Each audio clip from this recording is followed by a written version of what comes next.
Hello, my name is Ali Sekmen. I'm a professor of computer science at Tennessee State University. In this video, I'm going to introduce methods in Java programming language.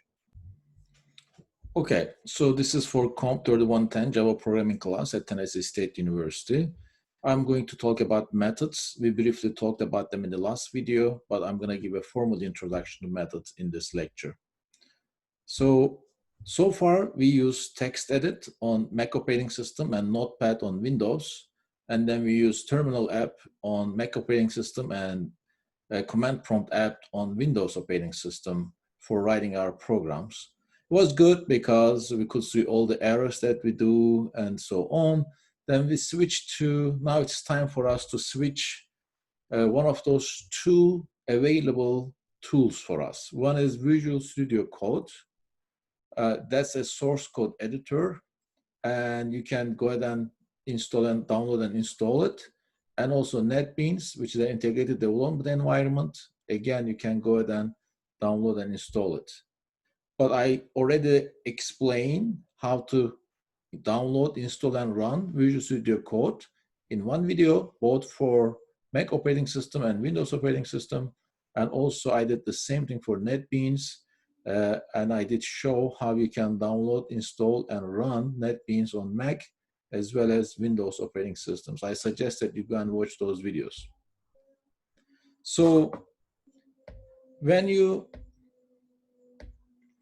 run NetBeans for the first time, you're gonna get this environment. It's pretty standard environment. You're gonna have your project and files on this left side, and it's gonna be your main screen here.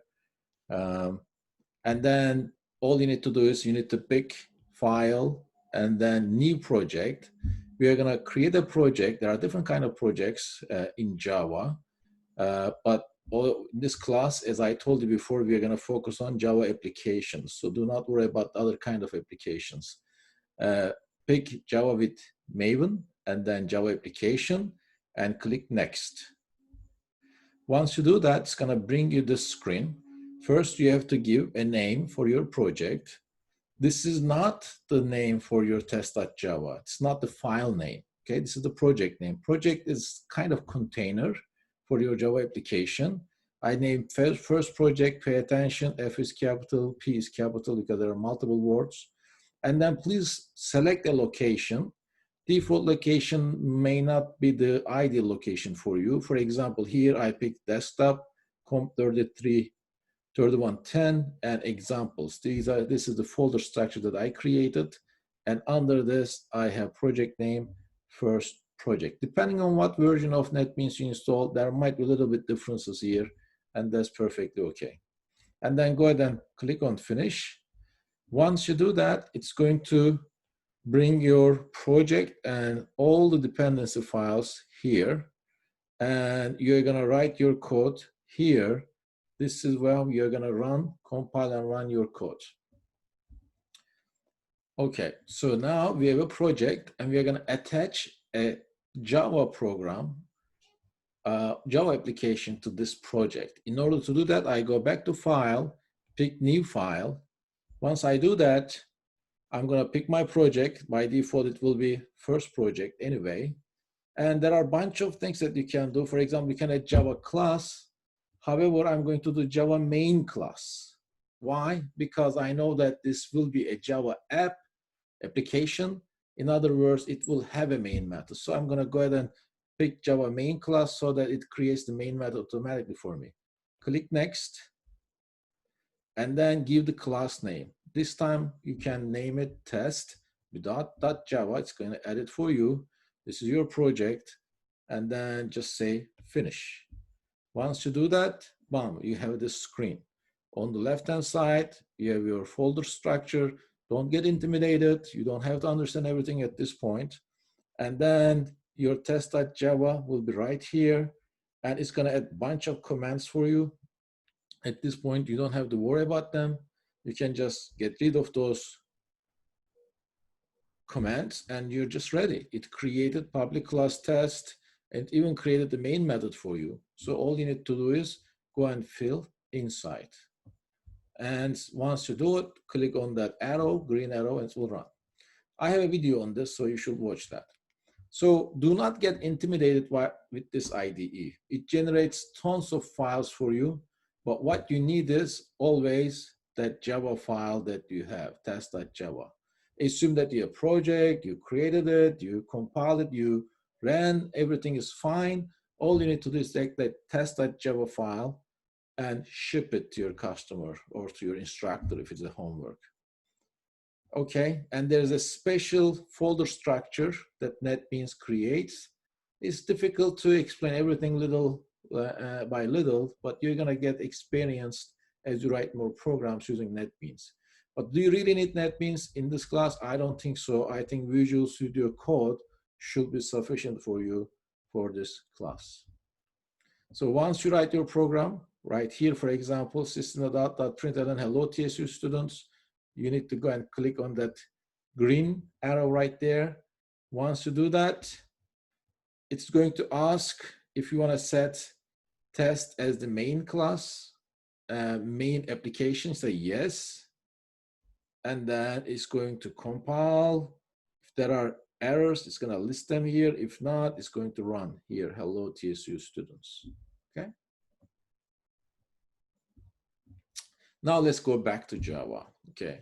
Methods. I'm going to explain methods with many examples because there are a lot of important concepts you have to get familiar. You have to fully understand from this point on. If you don't, stop the video, go back, make sure that you fully understand what I explained in this video. Here is a simple method. We have a class, public class test. We have the main method. That means this is our application right here. And inside class test, I define something here. So method one performs something. Basically, it prints hello there. So that means it performs something. So whatever it performs is going to be in the body of the method, left and right braces, okay? But it does not return anything. It just prints hello there. It does not return a value. It doesn't return a data type for us. So the return type is void. If a method performs something, doesn't return a value, return type is void. Here, main method, it does something, but it doesn't return a value. That's why it returns void, okay? And method one does not have any input arguments. As you see, I have parentheses here, but I don't have anything in it. So, but main method takes some input arguments. In fact, it takes a string array as input argument, but don't worry about it. Let's focus on method one again. Name is method one. It does something. It does not return a value. It does not take any input arguments. This is our method one. So now, there is a very nice concept that we have to remember, static versus non-static.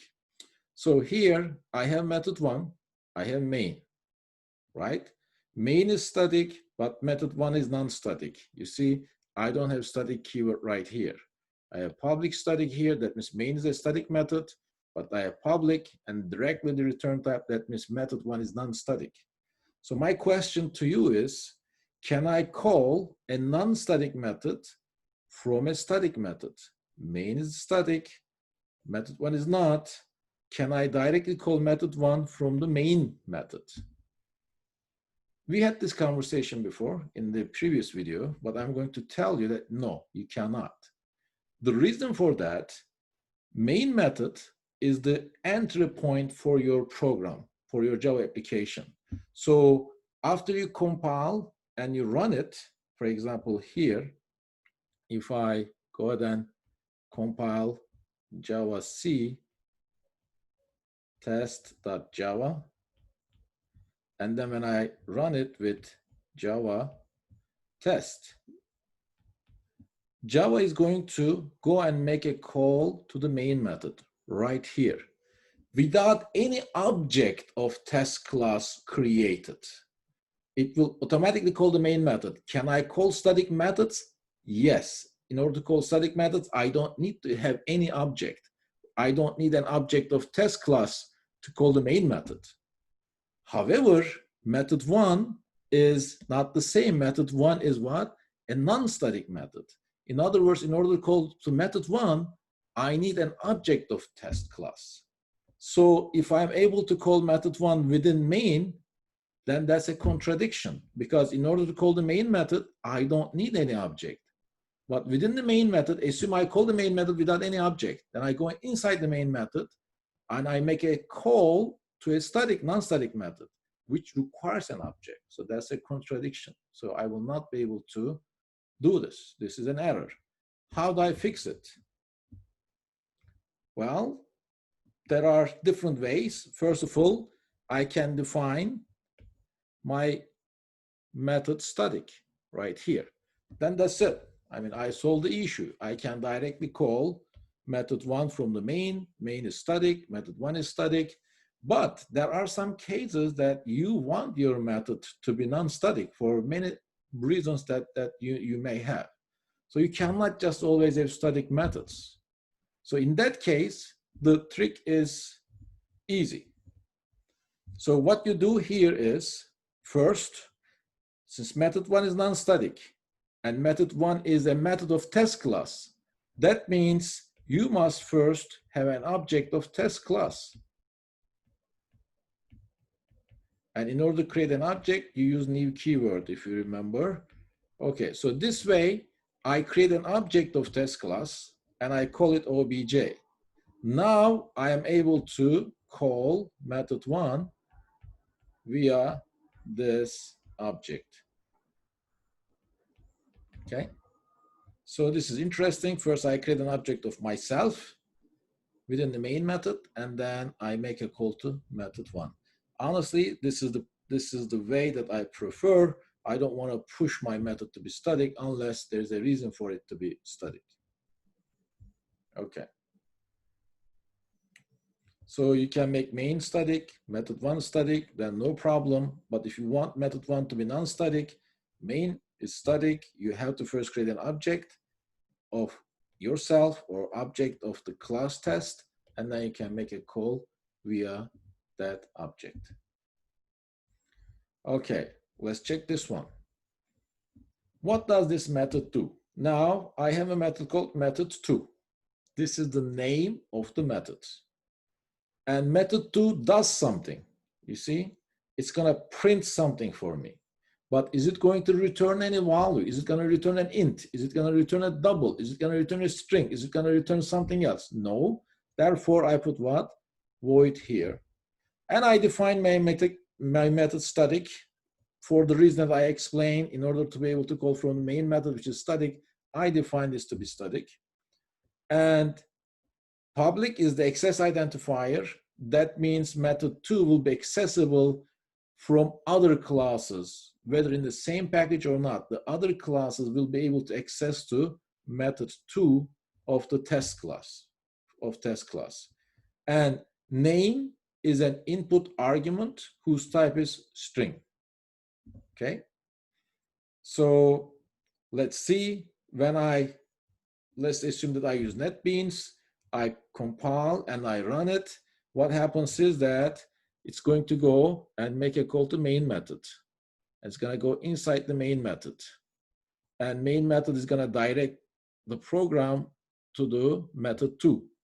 And it's going to go to method 2. But look here, John dot is the input parameter for method 2. That means name is going to be John dot. Then it's going to get inside and it will print hello. And then plus space here plus name. Name is string, and adding a string to another string means appending them. It's going to say hello, John dot. So this is what we're going to see right here. Again, method 2 performs something. Does not return anything. That's why we have void. It takes a string as an input argument. Okay. So let's go to this method, which is another one. Let's look at this. Name is what? Method 3. It returns an int. That's why I have the return keyword here, by the way. So method 3 is the name of the method, return type is int, and it takes an integer as input as well. So what does it do? It prints, let us run this silly method. It does something, but in addition to doing something, it also returns 10 times of the input argument that I passed to it. So here in the program, I have int a, and I make a call to method 3 with input argument 40. So that means this is x. X is what? 40. So as soon as it goes to this line, the execution will switch here, and x is 40. It will go here, and it will print, let us run this silly method, and it will return 10 times x. X was 40, 10 times 40 is 400. And that 400 will be assigned to a, because whatever this method returns, which is an int, which is 400, is gonna be what? Assigned to a. So a is 400. And when I go ahead and when I'm done with this method from here, I'm gonna go back to this line and it will print 400 for me, right there. So method 3 performs something. It also returns an int value, and you have to use return keyword. If a method returns something, you have to use return keyword. Otherwise, it's not going to compile. And it takes an int value as input argument. I hope this is clear. Well, in the previous example, first I defined int a is equal to method 3, and I printed it, but I did not use a anywhere else. So it was like redundant. Instead of creating a and assigning the output of method 3 to a, I can just directly call method 3 in system.out.println. For example, here, I directly call. That means I'm going to call method 3 with input argument 40, and whatever is returned, I'm going to print it. The same as before, 40 is going to go there. This is going to say, let us run this silly method, and then return 400, and 400 will be printed. So it's exactly the same as previous one. Okay, here is a maybe more meaningful method. So the name of the method is sum. It takes 2 integer input arguments. 2 integer arguments. The parameters are x and y. So it takes 2 parameters, add them up, and return the results. Since x and y are int, I add them up, and the return is another int. So I have return keyword. So let's see what happens here. Just like before, I go to the main method. This is my first line. This is the first thing. And then I see sum with 10 and 40. Execution is gonna move from here all the way. Oh, wait a second. Let's clear this because I'm talking about right here, right there, sum. And what's gonna happen is this will be 10, this will be 40, and 10 plus 40 is 50. It's going to return 50. That means the result is going to have 50. Okay? And when it prints results, it's going to print what? 50 right there. So what is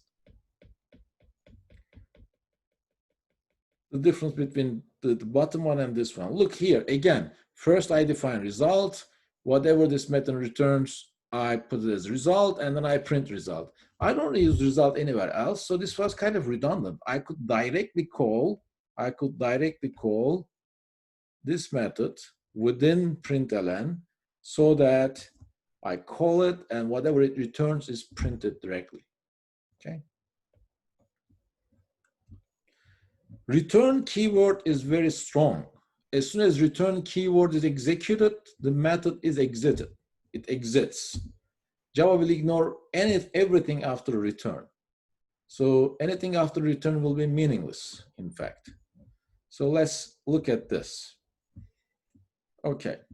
take a look at that. I have my application, I have my main method, and I have another method called sqrt. It's the square root.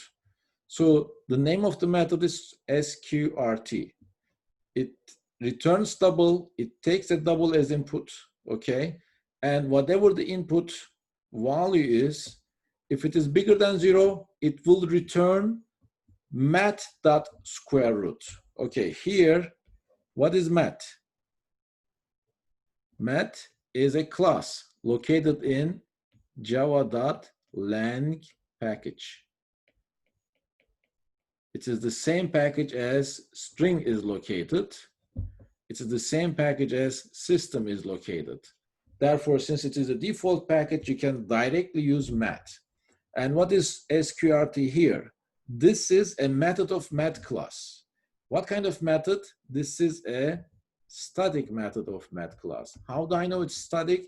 Because I'm making a call to sqrt via the class name mat. Remember, non-static methods cannot be called with class names, but static methods can be called with class names. So basically, it takes the square root. If the input is 16, mat.square root will return 4. If the input is 25, mat.square root will return 5. Okay?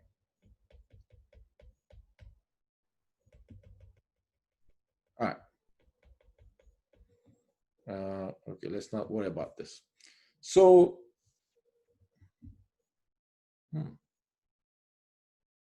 okay. In fact, let's get rid of them then. Okay, so let's see what happens here. I'm gonna go to the main method. I will go to the empty line, then I will go to here. As soon as I see square root 30, this will be my x, okay? And then it will check, is 30 bigger than 0? Yes, and it's going to return square root of 30. So it's going to return square root of 30, okay? So it is something between 5 and 6, right? 5 point something something. So here's the return. Since it executed return, it will not go and execute those anymore. But if the number was negative, then it will not go and execute this one. In that case, it will execute those 2 lines. But since number is positive, 30, it's going to say return square root of 30. And then we are done with this method here. We are done with this method here. I'm gonna go to this line and it will print square root of 30. Okay. So here, square root of 30 is gonna make a call. 30 is bigger than 0. It's going to return square root of 30, and it's not gonna go and execute the other statements. Okay. Yeah. So 5.47. Okay. Simple stuff. Okay. Well, how about this? Now, what's the difference between this one and the other one? Now I have negative 100. So this is negative 100. Is negative 100 bigger than 0? No. That means I'm not going to get into this. I'm going to go and print the number is negative, and it's going to return 0. That means whatever it returns is going to be my result, and result will be 0. So this one, that means since x is less than 0, this return mat.square root x will not be executed. So it will go to those 2 and it will execute them, and it's going to print, the number is negative and 0. One more example. Well, now let's look at this. In the previous case, return was within an if statement. So that means if the statement is correct, you go and execute that return. Otherwise, you execute the other return, right? But here the situation is a little different. I have a method called say hi, which doesn't return anything. It does something, but doesn't return anything. It doesn't have any input arguments. So it prints hi, and then there's return directly. I mean, there's no if statement there. That means if I go inside this method, this will be the first thing to execute. This is the second thing to execute. There is no way that the third statement will ever be executed. So that the third statement is redundant, and Java does not like redundancy. So therefore, you're going to get a compile error. It will not compile. Okay. So this, it will say that this statement right there is not reachable. So if it's a statement not reachable, it shouldn't be there. Okay. So it's going to be a compile error. Okay, let's look at this example. Okay. And let's have a little, just let me give you like 10, 15 seconds so that you can take a look.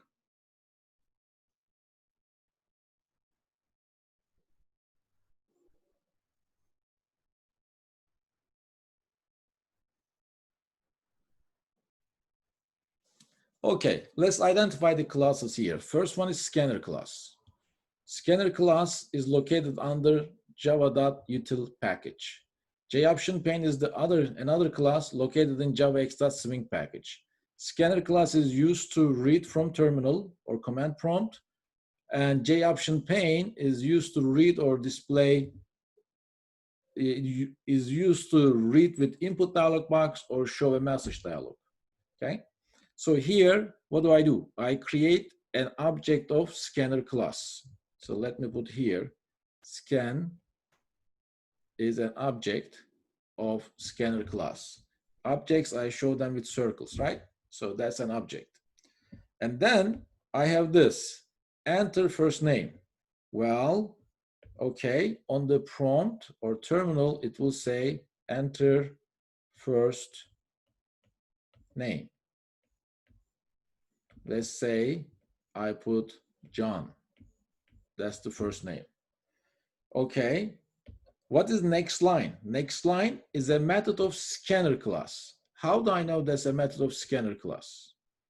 Well, I'm making a call to it via scan, and scan is an object of scanner class. What does it do? It goes and reads everything that I typed after this space right there. So fname is going to be what? This one is going to be John. Okay. Then it will say, enter your last name. It will go and say, enter last name. And cursor is right there. Assume I type dot. Then what's going to happen is last name right here is going to be what? Dot.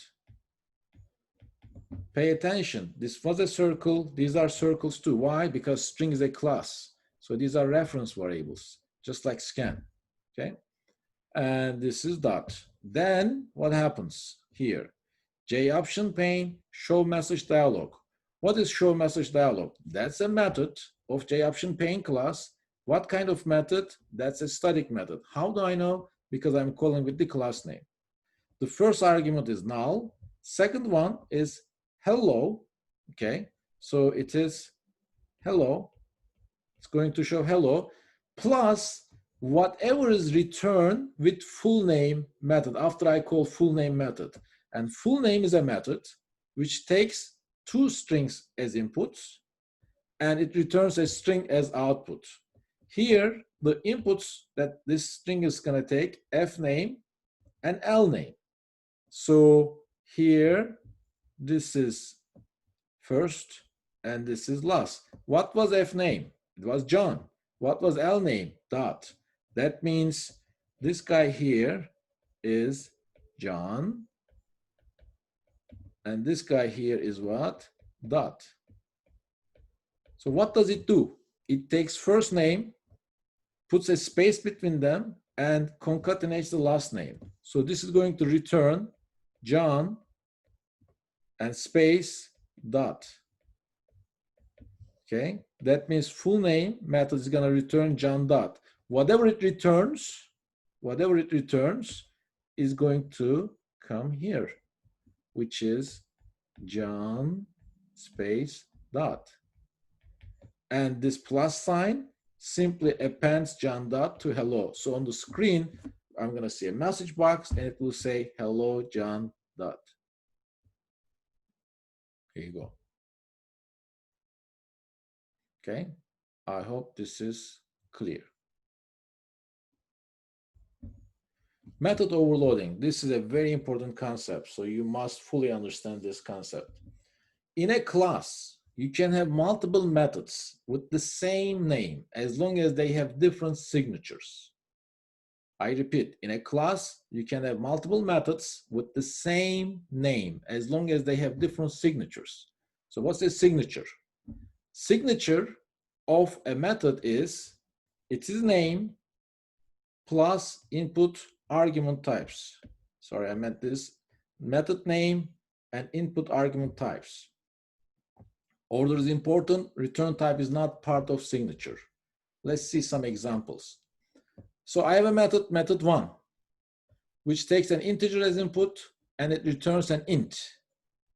So signature of this method is method 1 underscore int.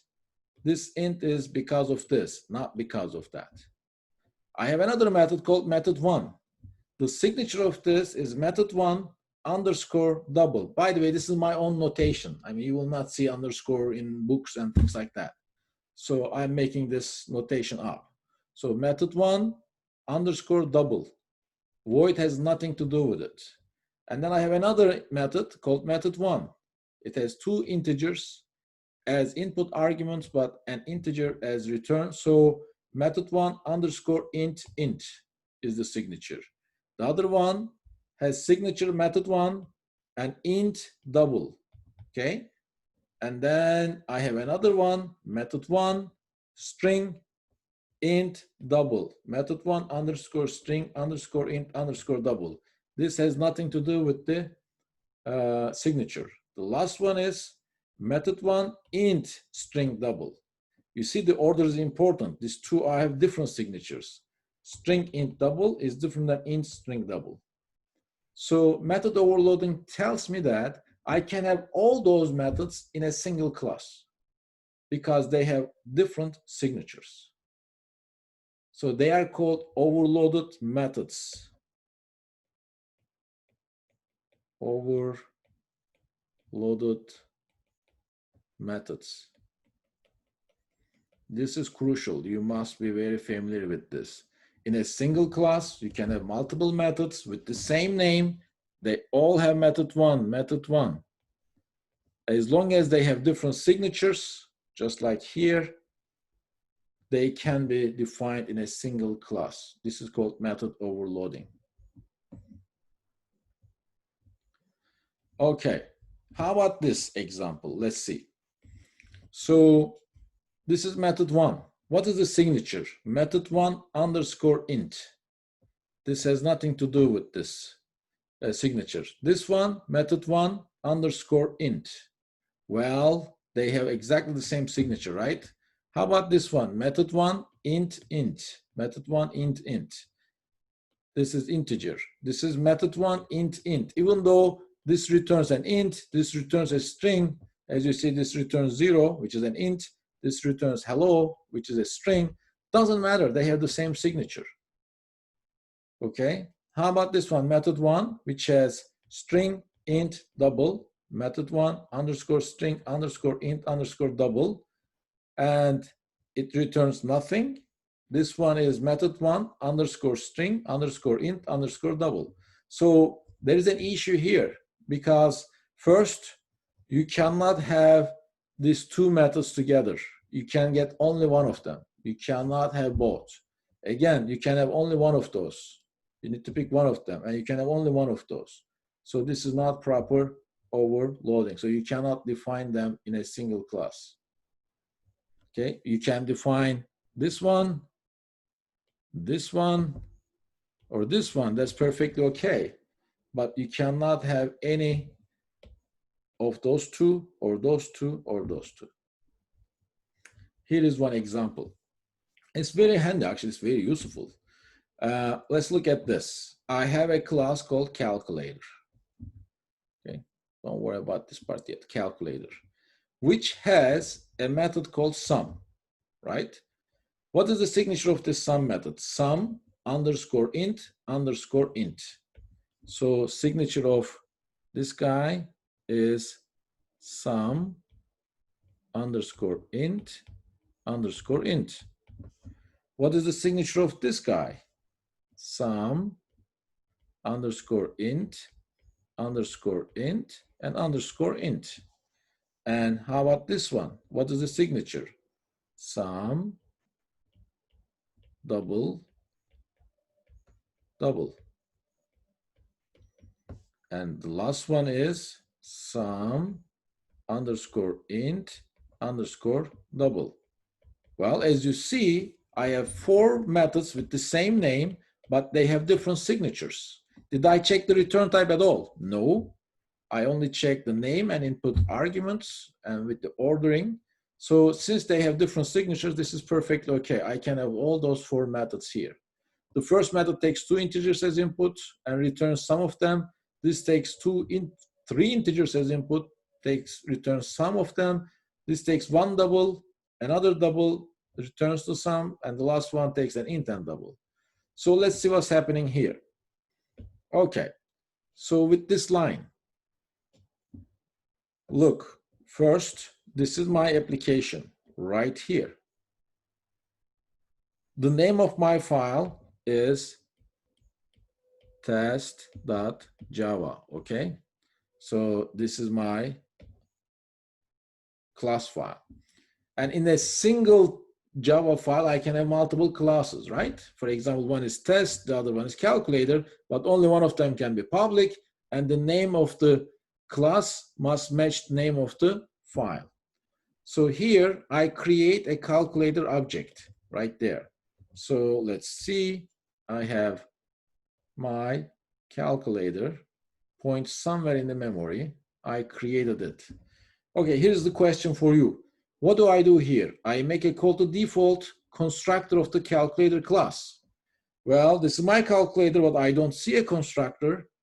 If you recall, if a class does not have any constructors, what does Java do? Java goes and creates a default constructor right here for us, and it is like this, calculator, and it does not do anything. So in other words, when you create an object using default constructor, even though you don't see that constructor here, it is there because Java puts explicitly, so there are no issues there.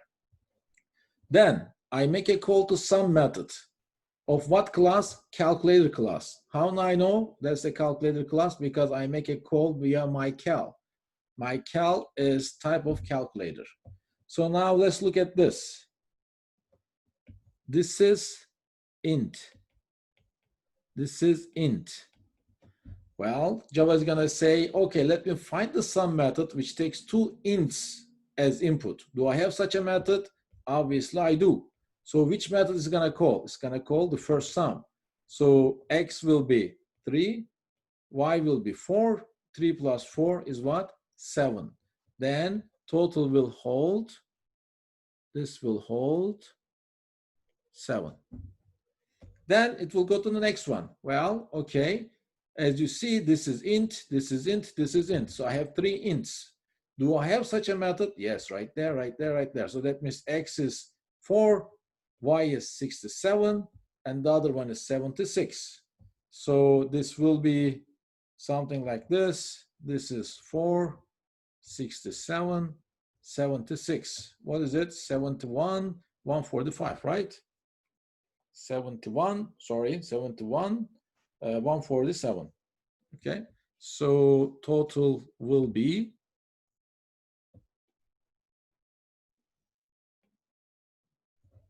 147. Okay, then I will go to this one. This is a double, this is a double, 2 doubles. That means I need to call this method You see, when I decide what to call, I never look at the return type. I always look what? The input types. Therefore, the return type has nothing to do with the signature. So in this case, we have X as 3.5 and Y is 40.3. So this is going to be what? 43.8. So in this case, this guy will be 43.8. Okay. Now the last one, this is an int, this is a double, int double. So it's gonna make a call to this one. X is 4, this is 23.5, 27.5 will return. So this will be 27.5. I hope this is clear.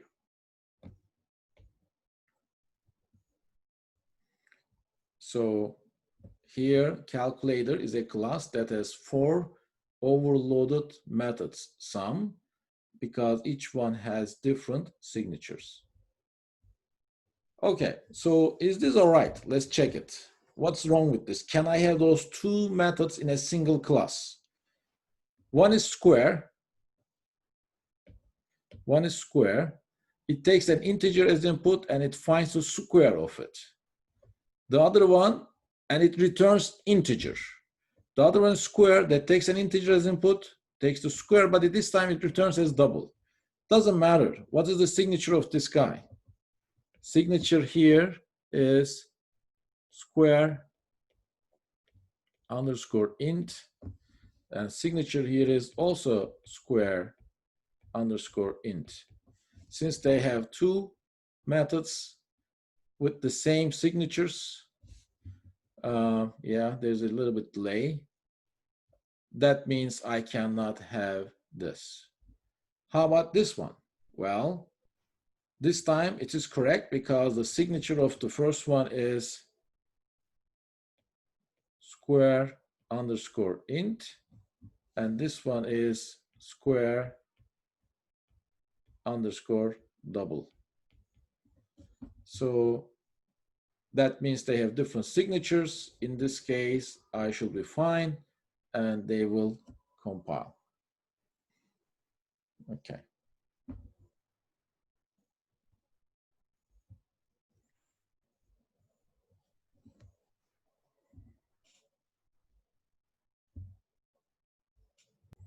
Okay, so let's go to the next one.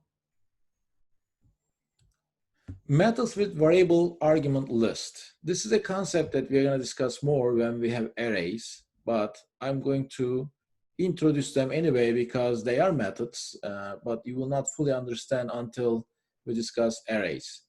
You can have methods with variable length argument list. Well, for example, in the previous one, we had 2 sum methods. One was taking 2 integers and find the sum of those 2 integers. There was another one taking 3 integers. There could be another one taking 4 integers, right?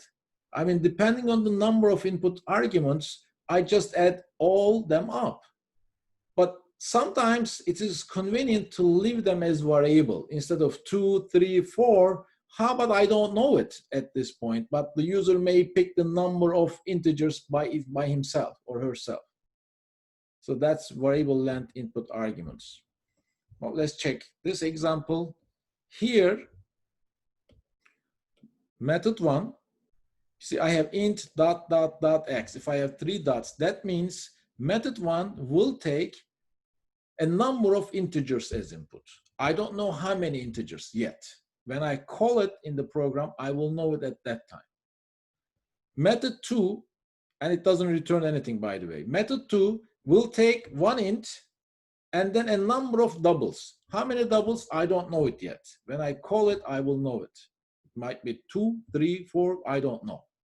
And method 3 is gonna have a character, an int, a number of floating point numbers or floats. How many? I don't know yet. When I call it, I will know. Okay? So pay attention. Here, I have a single variable length input argument, okay? And here, the first one is known, The second one is variable length input arguments. These are known, the last one. You cannot have the variable length input argument first and then a fixed one, because this is going to get confusion. Java is going to get confused. What if I have, what if I have 2 ints and 1 double, 3 ints and 1 double? What if this double was int as well? If this was int, this is variable length, right? So Java, the variable length input argument should be the last one. And you cannot have more than one, just like this. But these are also valid method overloading. You can have, these are important to know that, you can have variable length input arguments. Okay, this is an extremely important concept, and I like you to pay attention to this. Pass by value. We pass input arguments to methods, and input arguments may be primitive data types or reference types. Doesn't matter, whatever data types that we pass as input, they are going to be passed as pass by value. And Java does not have pass by reference concept as in some other programming languages, like C#, for example. But we don't have pass by reference concept. You may not know what it is, but let's see with a simple example. Okay, so I have my main method.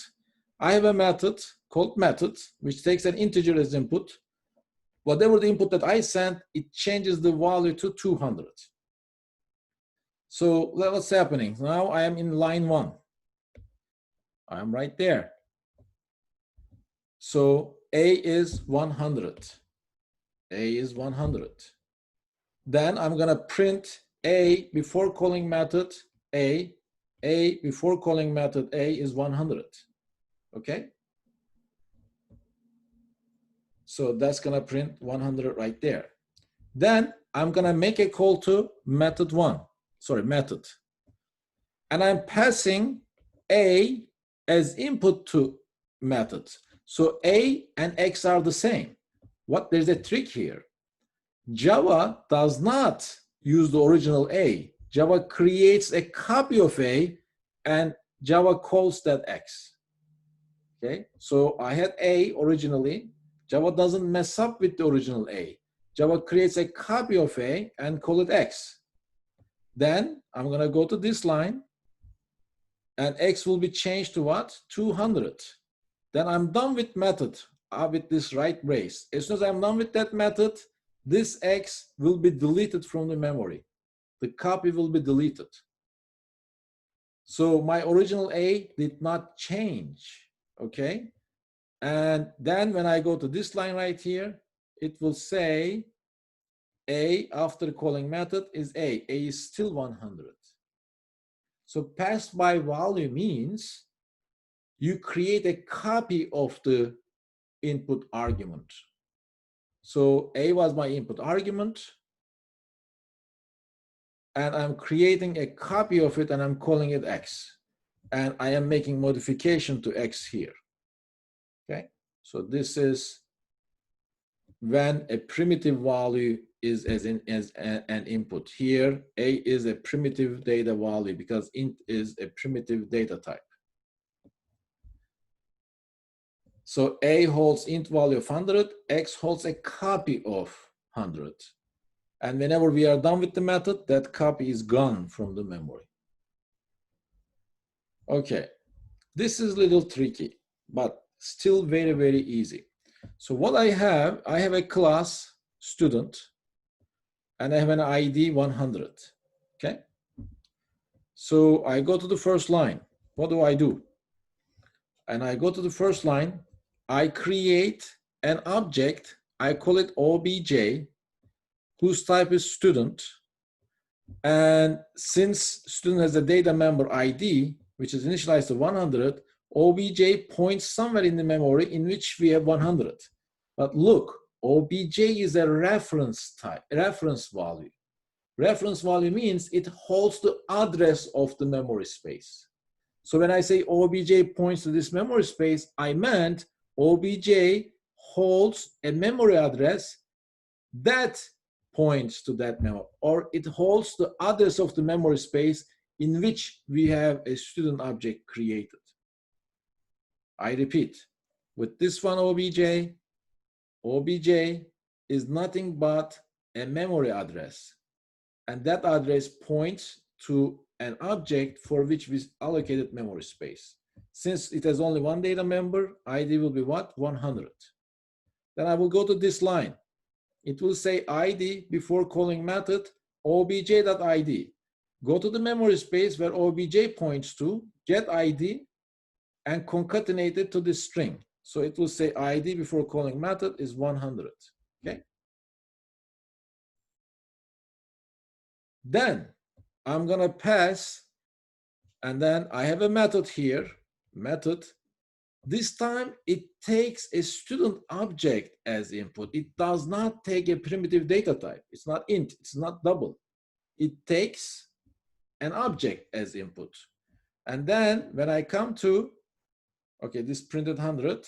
Now here I'm making a call, obj, and obj is s, right?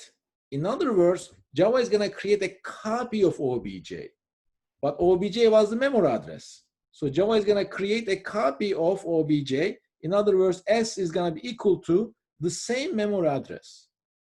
That means obj and s points to the same memory spaces because they hold the same memory address. This time, when I say s.id 200, I say go to the memory space where s points to and change id to 200. It's going to go to this memory space where s points to, and id will be changed to what? 200. Now, am I done with this method, with this left brace? Yes, then this guy will be gone. This connection right here will be gone because s will be removed. S will no longer be in the memory, or s no longer will be accessible, to be more precise. So this memory space, this doesn't point there. That means this connection is gone there.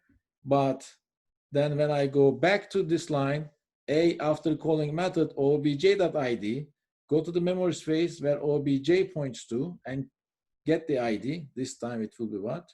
200. Okay, so this is not that difficult. Obj holds the memory address where the object is located. Obj points to memory address where this object is located. S holds a copy of the same address, Therefore, obj and s points to the same memory space. Okay, here is another example. All right. So I have a method2, which takes an integer as input, and you see, star equal means what? A is equal to a times a. So it's gonna multiply a by itself. Let me put here, this means a is equal to a times a, okay? So that's what it means.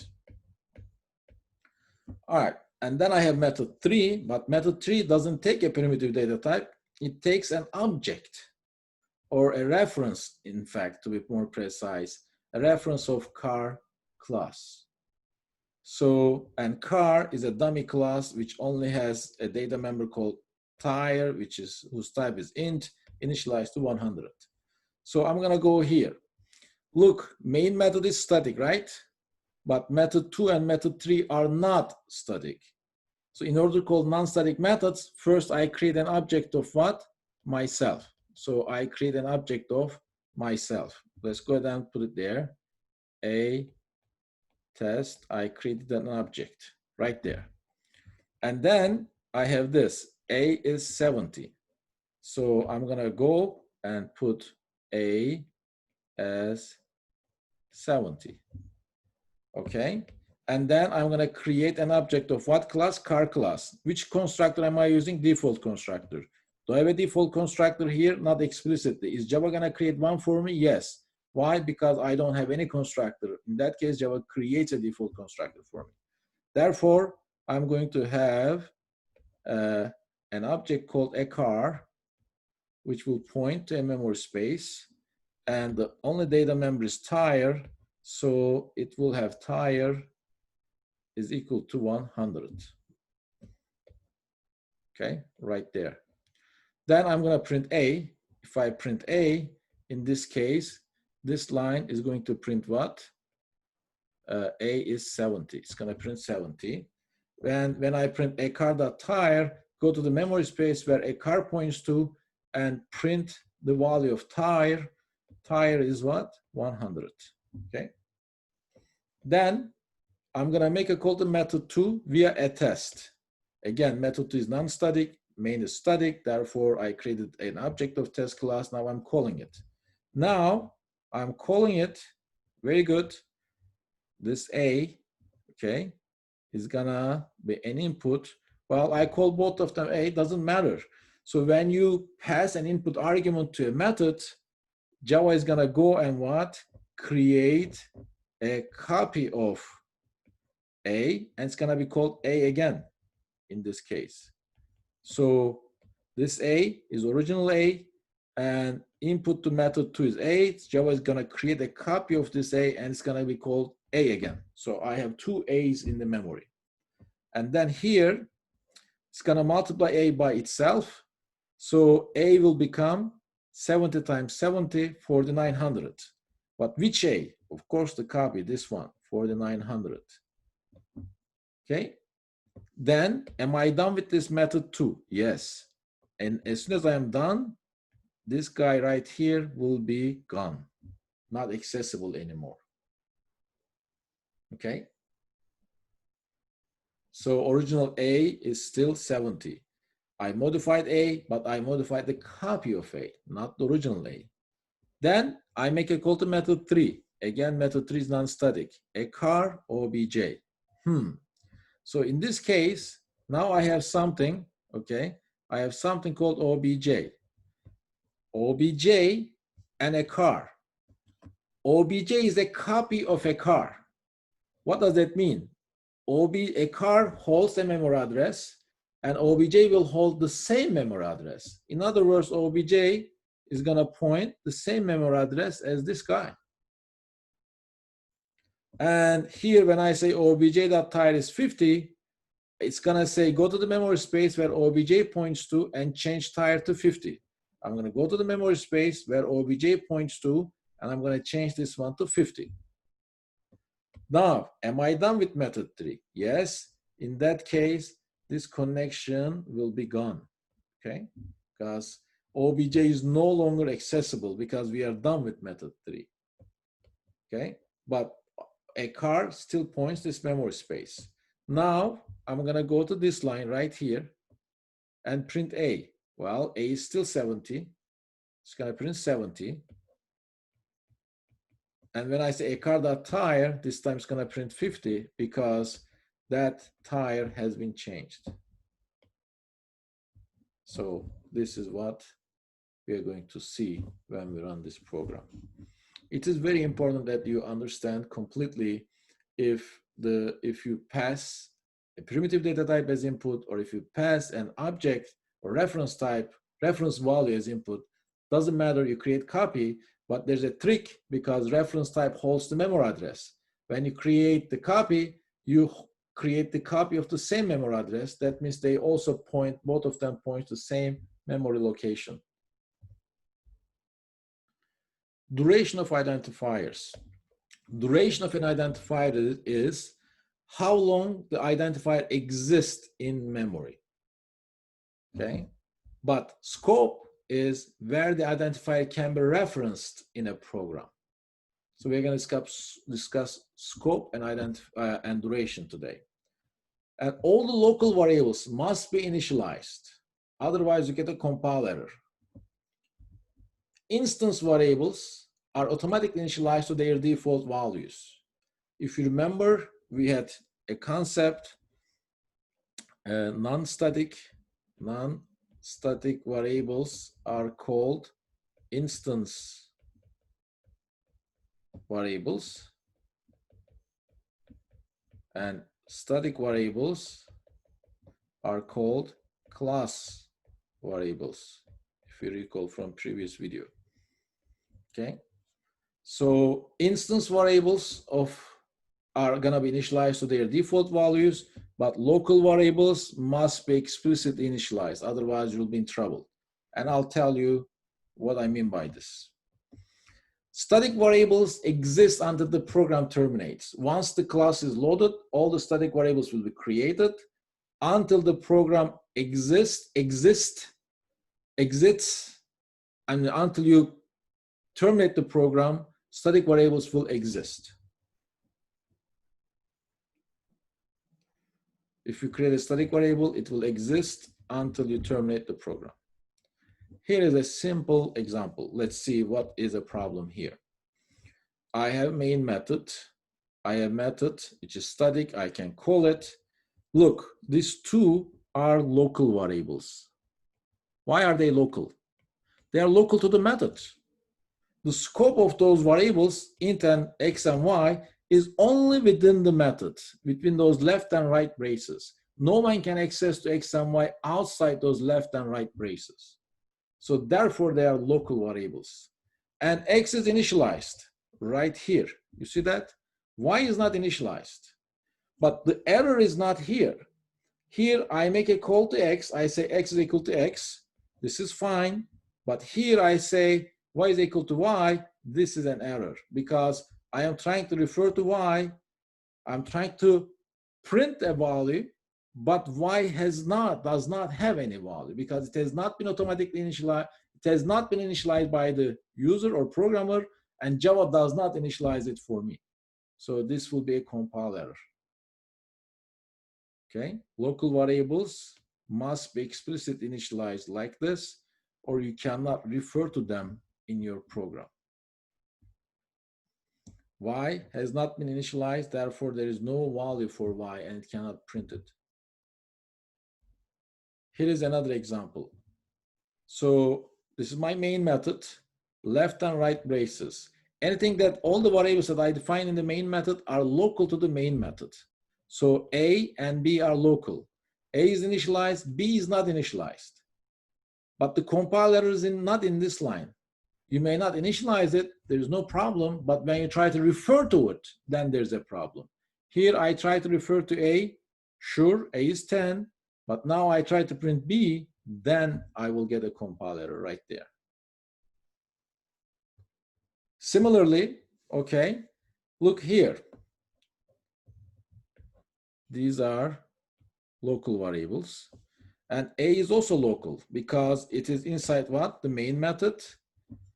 Again, A is not initialized and the error is not there. As soon as I try to print A, I will get a compile error. It will complain that A does not have any value. You cannot create a static local variable. Why not? Let's see. Is it possible that in a regular method, can I create a static data member? Or does it make any sense to create a static local variable? Sorry, can I create a static local variable? Look, this is contradiction because I said as soon as class test is loaded, static int is created and it exists until we terminate the program. That means that that's accessible by entities in the program. But when I make it local, this guy is only accessible within this method. That's first thing. Second thing is that you should be able to call this X, since it is static, without any object of test class. But in order to call method, you need an object of test class. Static members, you cannot have a static local variable for those reasons.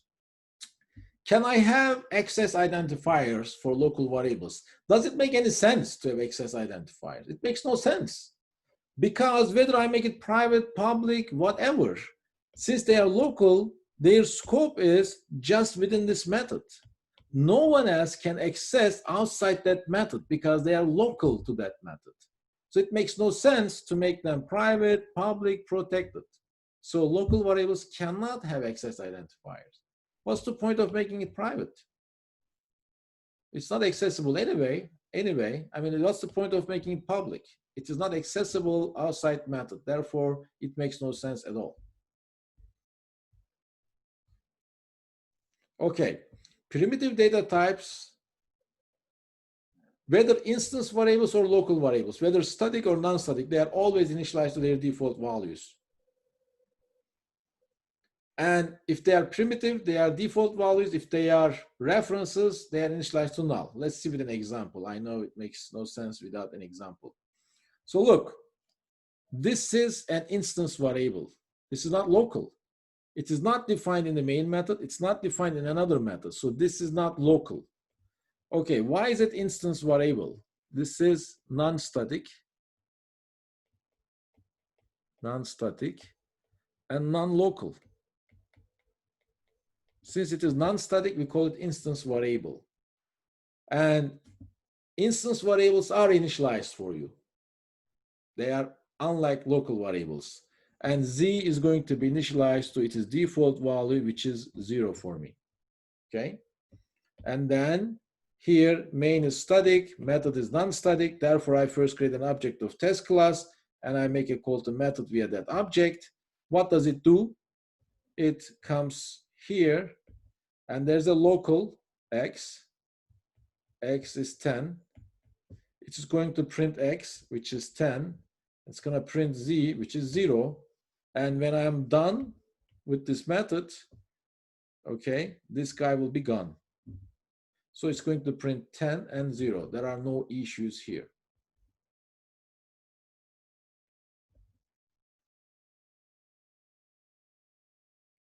However, if z was not here, but if the z was here, then this would be an error. Why? Because z is a local variable and it's not initialized for me. Okay. Here is another example. This time I have two. One is primitive value, the other one is a reference value. This is a primitive data type, this is a reference data type. Therefore, z will be initialized to 0 and s will be initialized to null, because reference values are initialized to null. Their default value is null. Again, now it will print x. This is fine. X is local and initialized. This will print 10. Z is initialized because this is instant, and this is gonna be initialized to null.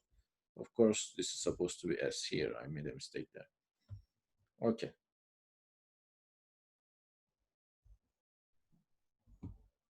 Okay, let's see this example. Look, first of all, this is the method. This is the main method. That means these are all non-local.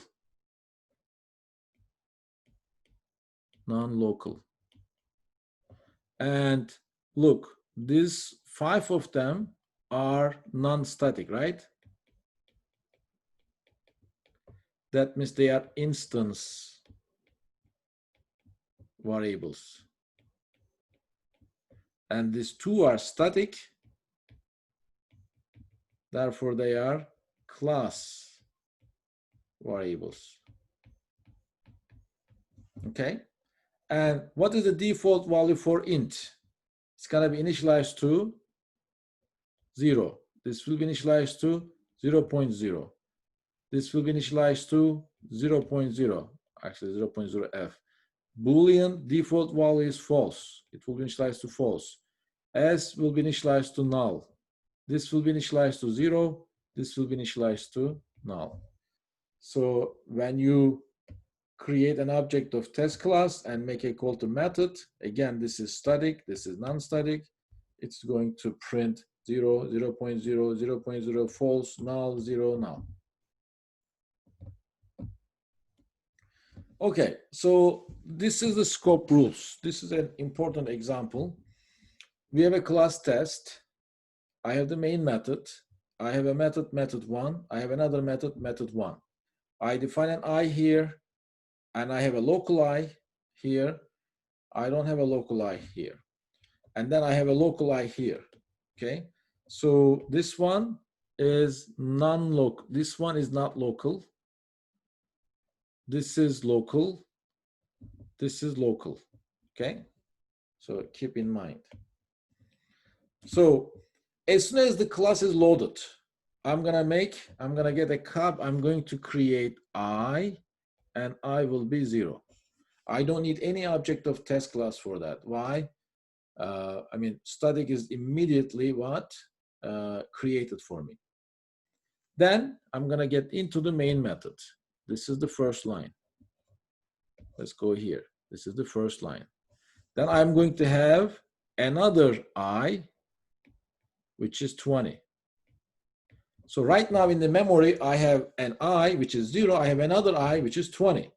When I say print, which I is it going to print? It's of course going to print what? The closest I, this I, and it's going to print right here, 20. Then it's going to go to this one, method 1. That means execution is going to switch to what? Method 1. And it's going to go and what? Create another I here. I is what? 10. This I right there. Then it's going to print I. Which I? This I. So it's going to print 10. And then it's going to increase I by 1. Which I? Of course, this I. This I becomes 11. And it's going to print it. Which I? 11. So it's going to print 11 right there. Now, am I done with method 1? Am I done with method 1? Yes. That means this guy here will be gone. Okay. Let's make it better. So I will be gone. I doesn't exist anymore. Okay. So I'm done with execution of method 1. Then I will go to this line right there, method 2. And execution will go right there. Now, this is the tricky part. It will say system.out.println I. Well, do I have a local I to method 2? No, then I will go to non-local I. I'm not going to go to this one. Look, method 2 is called within main. So you may think that I should go to the closest I, this one. No, you look for a local I within method 2. If there is none, then it's going to go and print 0 because this is the non-local I. And then it says I is equal to I plus 100. Which I is going to be changed to 100? Of course, or edit this. This one will change to 100. And then it's going to print it. Sorry, it's going to, this is 100. And it's going to print that 100 right there. Okay. Very good. So here, first, I will see 20, this one. Then I will see 10. And then I will see 11. 10, 11. Then I will see 0, and I will see 100. Then I am done with this. I'm done with this method. Am I going to delete this I? No, because it is not local to method 2. It still exists in memory. Then I'm going to go to method 1 again. That means I will go back right here. And here I'm going to create an I, which is 10. Right there. I'm going to print it. That means I'm going to print 10 again. Right there. And I'm going to increase it by 1. This becomes 11. And I'm going to print it. So here, I'm going to print 11. Then I'm done with method 1 again. That means this is gone again. Then I'm going to go to method 2. Right there. It says system.out.println I. Which I? I'm trying to refer to this I, right? So it's going to go and print 100. Then I'm going to increase I by 100. Which I? The global I. And this will change to what? 200. And then I'm going to print right here 200. Am I done with method 2? Yes. Am I going to delete this? No. And then I'm going to go here. It says system.out.println I. Well, do I have a local I? Yes. Main method has a local I. So I'm going to print that one right there. Okay. So this is what we are going to have. Of course, this is 100. Okay. So to sum up, if you have non-local and if you have local, it's going to refer to the local. But if you don't have a local, it's going to refer to what? Non-local. Even though main method had an I, method 2 did not refer to that. Method 2 did refer to the instance variable. Okay, now let's run a fun method, factorial, which returns n factorial. For example, what is 5 or 5 factorial? It is 5 times, 4 times, 3 times, 2 times 1, which is 120. What is, for example, 3 factorial? 3 times 2 times 1, which is 6. So we are going to write a method called factorial so that if I call it like factorial 5, it will return 120. If I call it as factorial 3, it will return 6, and so on. Okay, so this is what we do. Actually, I did write it right here for you. Factorial is a method which takes an integer as input. It returns an int as input. I'll explain this code. For example, if I'm going to say system.out.println factorial 5, it should print 120. If I say factorial 3, it should return what? 6, and so on. So let's see how this example works. Pretty simple. This is 5. That means n is what? 5. N is 5. So that means here, this is 5. So I only have a loop, and I go inside. I go inside. What do I do? Inside, I have fact is initialized to 1. Right here, it is initialized to 1. So I start from I1. I have a for loop here, 1 to 5, because I is less than or equal to 5. So fact is gonna be fact times I. Okay, so and then now here I have I as 1, and I go and check the condition. Is 1 less than or equal to 5? Yes. Then I get inside, and fact becomes fact time 1. Fact time I. 1 time 1 is still what? 1. And then I go back, but I update I becomes 2. Is 2 still less than or equal to 5? Yes. Then fact becomes fact times I. I is 2. So this becomes 1 times 2. And then I increase I by 1. I becomes what? 3. Okay. And then I go back. 3 is less than or equal to 5 is true. So fact becomes fact times I. So that means I'm going to multiply this by 3. And I becomes what? 4. 4 is less than or equal to 5 is true. And then fact becomes fact time I. So that becomes times 4. And then I becomes 5.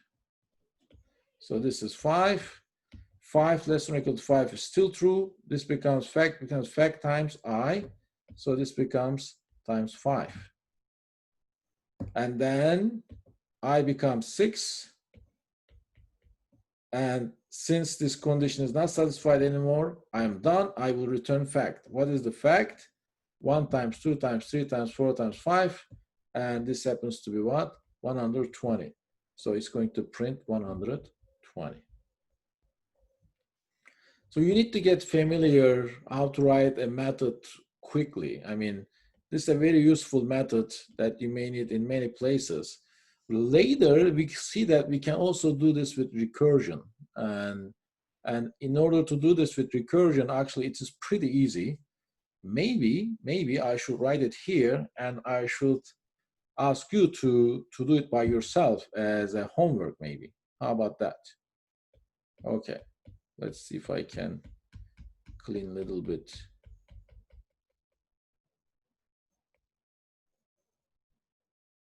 Okay. All right, so let me write it here. I will say, let's use a different color. I will just wait a little bit.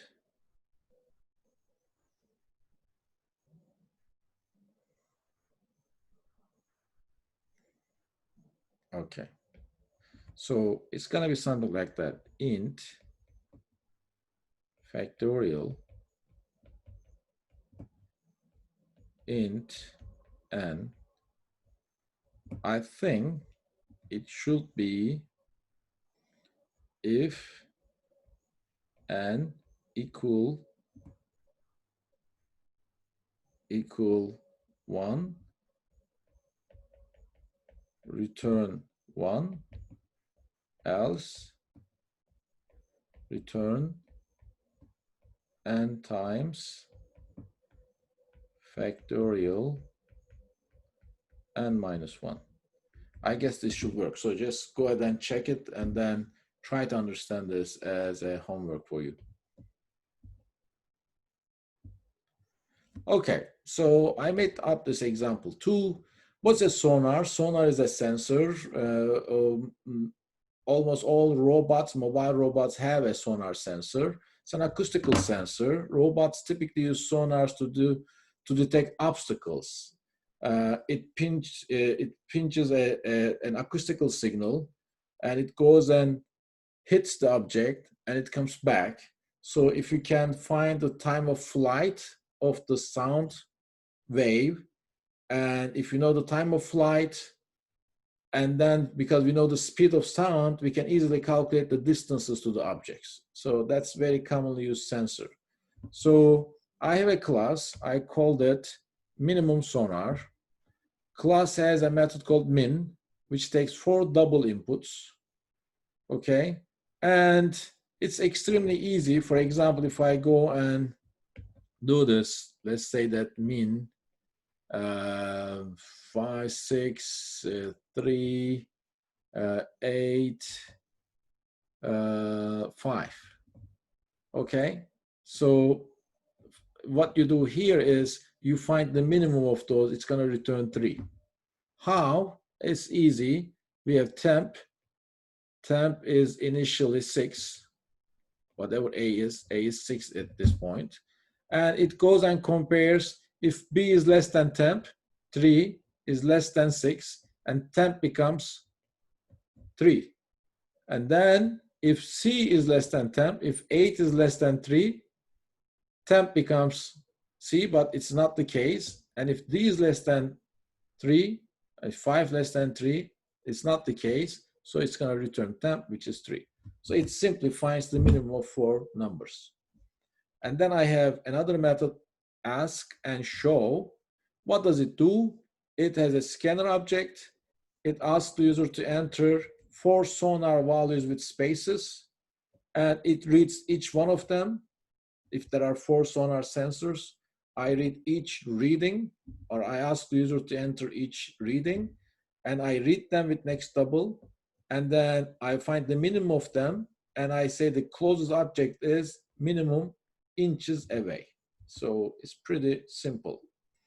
So for example, here, what do? I create an object, sonar. I create an object, sonar, and then I make a call to what? Ask and show. I go right there, and I create S1, S2, S3, S4, and minimum. And then on the screen, it says enter sonar values with spaces. Okay, and I assume that I enter 6, space 3, 8.0, 5.5. And then this becomes S1, 6. This will be 3. This will be 8.0. This will be 5.5. Then I make a call to min. All right. So that means this will go and make a call to that, and it will return the minimum of those 4 numbers, which is 3. That means this minimum right here is going to hold 3. And we'll say the closest object is 3 inches away. Random numbers. This is another useful class, random class. Random class is located in java.util package, java.utilities package. Java.util is not the default package. Therefore, if you want to use random class, you have to import java.util package. There are a bunch of methods. One is nextInt. The other one is nextInt with integer input, next double, and so on. NextInt generates an integer randomly for us from a uniform distribution, from the range of integers. But if you say nextInt a, it generates an integer between 0 inclusive, a exclusive. For example, if I say somehow, if I make a call to nextInt 10, it generates a random integer between 0 and 9. Okay. This one generates a random integer, random double between 0.0 and 1.0. So here is an example. I have random class, import java.util.random. I have my class test. And here I create an object of random class. So R number is an object of random class. And then I have a loop from 0 to 3, but it is 0, 1, 2. It's going to do 3 times because this is less than 3. It will do it for 0, 1, and 2. And it's going to make a call to nextInt method of random class because nextInt is called with R number. R number is a random object. And I have 10. That means it's going to generate a random number between 0 and 9. How many times? 3 times. So it's going to generate 3 times. Similarly, it's going to generate a random double between 0 and 1 3 times and print them. So for example, if I run this for 6.1 and then I have, 3 other numbers. If I run this program again, do I expect to see exactly the same output? Obviously not, because nextInt will generate, or next double will generate a different random integer every time I run it. So next time I run it, I will have different 3 integers and 3 different double numbers here. Static import. This is a concept that may be very useful. For example, JOption pane had show input dialog, show message dialog, met class had square root, and so on. But every time I want to call message show message dialog, I have to put JOption pane dot show message dialog. Even though I know that show message dialog is from JOption pane, and I know that show message dialog is a static method of JOption pane.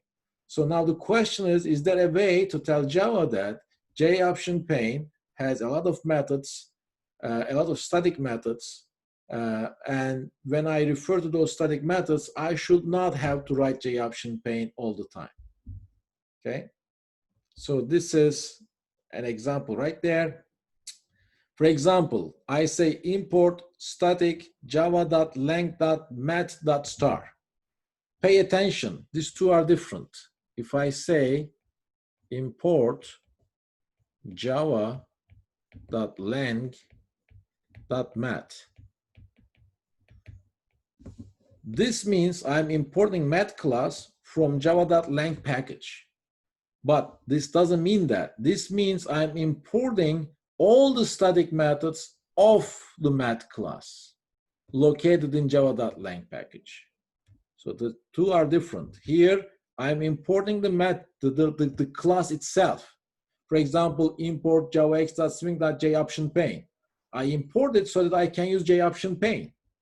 But if I say import static javax.swing.joption pane dot star, that means I'm importing all the static methods of what?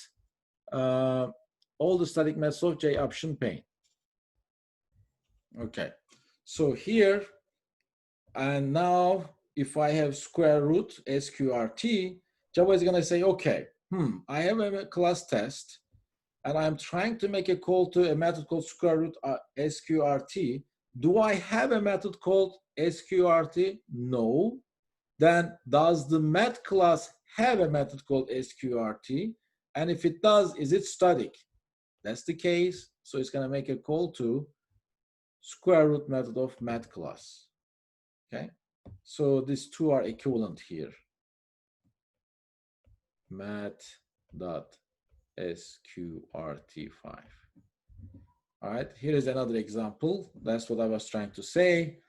Here I say import static javax.swing.joptionPane.star. So this is different than saying import javax.swing. Swing.joptionPane.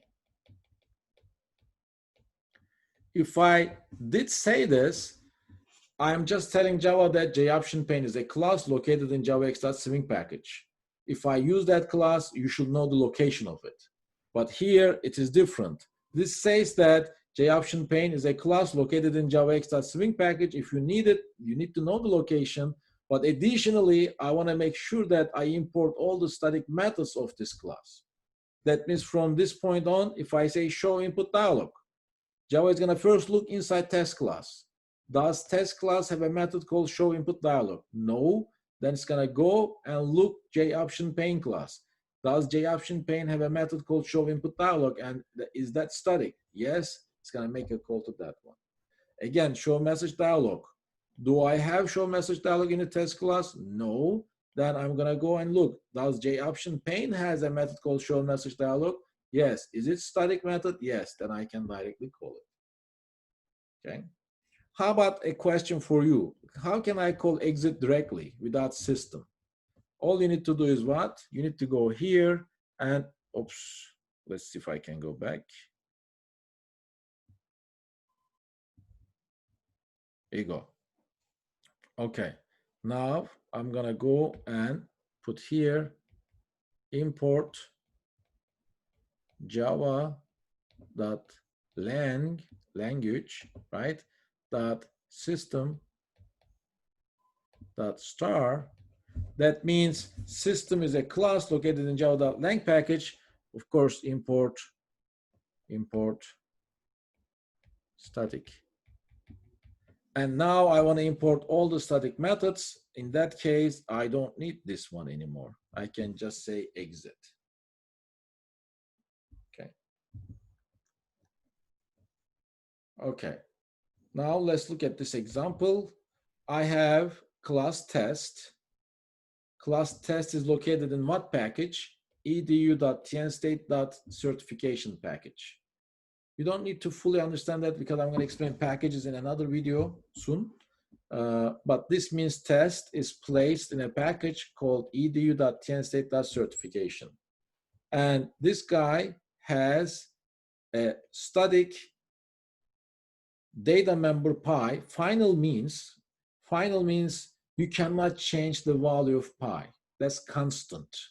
If someone wants to change pi to something else, you will get a compile error. Okay, so this is static data member of test class. So let's see what this means. This means I'm importing class test, which is located in edu.tnstate.certification package. Since I imported class test, now I can say test.py. Why? Because pi is static. That means I can refer to it with class name, and it is public as well. That means pi is accessible outside the class test. So I'm okay with this, okay? But if I just say system.out.println pi, this is an error because with this statement, I did not mention any static methods. I just said the location of the test class. So without test, I cannot refer to pi. However, here, the difference is that I say test is a class located in this package, but I want to import additionally the static methods of the test class or static data members of the test class. From this point on, if I say pi, it's going to look, does any class, the name of the class, any class, does it have something called pi. Does it have a data member pi? No. Then it's gonna go to test class. Does test have a static data member called pi? Yes, then it's gonna use it. Okay, this is also an error. If you say static, you must have star right here. You must have a dot here. Doesn't have to be star, you can just have pi. But it will only import pi, but you cannot have just semicolon. If this is static, you must have dot and something. Final, as I said, final instance variables are final. That means they are initialized only once and they cannot be changed after that. You can initialize them with two different ways. You can initialize them at the place that they are defined or in a constructor. Let's see with an example. This is an instance variable. How do I know? Is counter, top, bottom, are they instance variables? Yes, because they are non-static. When they are non-static, they are called instance variables. If they are static, they are called class variables. Are they final? Yes. Now look at this. Counter is final, and I initialized it right there. This is okay. Top and bottom, they are what? Instance variables, they are final, not initialized. They can be initialized in a constructor. Look, test is this is a constructor. So you can initialize them in the constructor. I initialize top in the constructor, but once I initialize it, I cannot make change because that's final.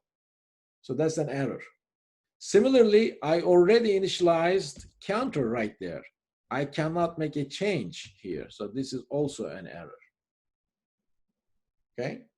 Now, bottom, I did not initialize it where I define. I did not initialize it in a constructor. I cannot initialize it in a method. I must initialize either there or within a constructor. So this is also an error. So to sum up, final instance variables must be initialized wherever they are defined, just like here, for example, or they can be initialized in a constructor just like there. Once they're initialized, you cannot make changes to them. And also, if you didn't initialize it there, and if you didn't initialize it in a constructor, you are in trouble. You cannot initialize it what? In a method. Let's check this one. Okay. This is, let's see if we are careful and if we are paying attention to details. So now I have X, which is final. It is not initialized here, but I have a constructor which takes an integer X as input and it says this dot X is equal to X. Remember, this used to refer to what? To the data members or instance variables of yourself. So when I say this dot X, I'm referring to this guy. And this happens to be X. It could have been A, then this will be A. If this was Y, this will be Y. It's just a name. If it is X, that's X. This X has nothing to do with this X. It is just the same name, that's all. Okay?